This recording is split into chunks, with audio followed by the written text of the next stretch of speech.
Hey guys,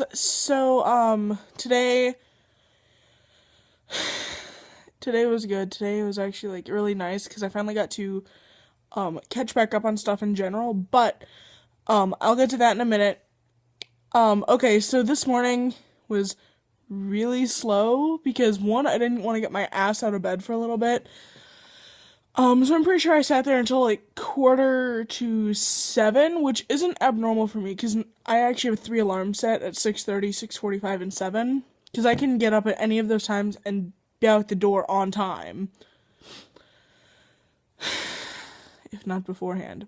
But, this morning was completely different. I was in a rush and like I was just trying to get all my crap together, which I couldn't do apparently, like for the life of me. But I ended up doing it. It ended up being okay. Yeah. Anyway, so the drive to school, because I usually eat breakfast in the car, whether it's fruit or toast or whatever. Like I don't drink my coffee in the car normally. Like I'll take a swig or something, but I'm not trying to down a 20-ounce coffee in 20 minutes. That's insane, even for me. Just because I can't drink it that fast. Um, so this morning was weird because normally my toast and the jam in it doesn't disagree with e- doesn't disagree they don't disagree with each other most of the time. However, this morning eating, and obviously not in this shirt cuz I just changed, but this morning eating my toast, my jam decided to trickle out and go down my shirt. I'm like, "Are you freaking serious?" Like, are you freaking serious? It just trickled right down the front of my shirt. And I'm just like, are you serious? Because it ran almost the entire length of it. But I got it cleaned up pretty easy. Thankfully, I was wearing a black shirt, so it wasn't horrible. And after I got it cleaned up, you couldn't even see. So it's not like it was a mustard stain on a white shirt or anything like that. It wasn't even close. But okay, then in first period we were working on um spinal immobilization of a supine patient, which isn't too bad. It's actually pretty easy as long as you know what you're doing. I mean, BSI, your assistant is holding spine in neutral position and then holding C spine. You're checking PMS, which is pulse motor sensory. Uh, you have to put the collar. Can't think of what it's called. Not a C collar, but an extrication collar on them.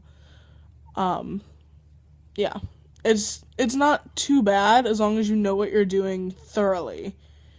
Like you're not positioning this patient without repositioning the patient on the device without holding C-spine. Like that's horrible. You don't do that. That's just stupid.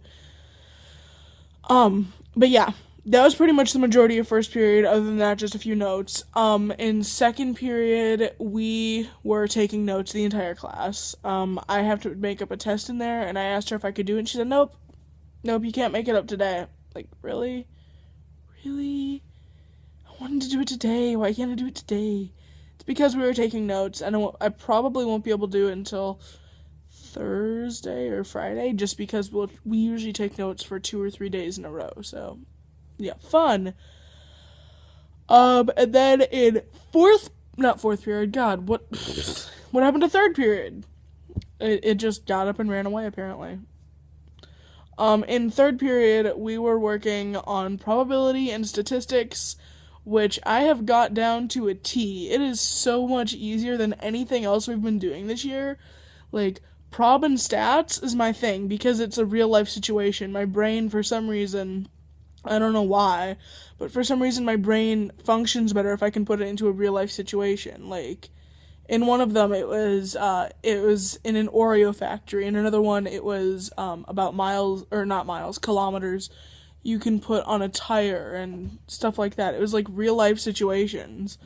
Like if you had a batch of 10,000 cookies, what percentage of them, or how many cookies, would have to be tossed out because they weighed too much or too little. And you would have a mean of, I think it was 40 grams, and it has to be between 36 and 44 grams. Like, yeah. It's a lot easier than it sounds. Again, my brain just works better in a real life situation. Don't know why, but it does. Like, a lot better. I think that's probably why I do so well in science, because, like, for me, science is easy. Like, I have no problem in science most of the time, as long as I know pretty much the basis of what's going on, you can figure it out. Like, when I was in chemistry, I think I passed that class with a 92, which is a B, but it's 1 point below an A, or something like that. Like, it was not a hard class, but it wasn't, like, extraordinarily easy, because it was an honors class, but it came across a lot easier than, like, math did. Because a lot of the time in math, we haven't been doing stuff that I understand completely. Like, I'll understand it when we're doing it at first in class, and then I'll get home to do homework, and it just, what is this? What are you talking about? And then I'll log on to tutor.com, and I'll understand it for a little bit, and then it's just like, what? Because they'll walk you through how to do it on all of them, but it's just, my brain isn't, it's not clicking correctly, I guess. Like, my brain isn't catching whatever. But, then in fourth period, I had to take down a lab and then put up another lab and then put up another part of a third lab,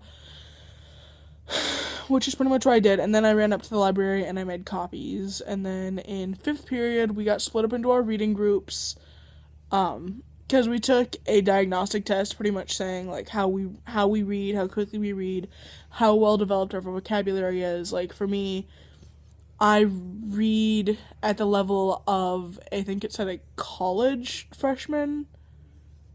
Like, I read well above my grade, and then my vocabulary is that of a college graduate. Like, I can also thank my family for that, because, you know, they kind of raised me to have a very large vocabulary to begin with.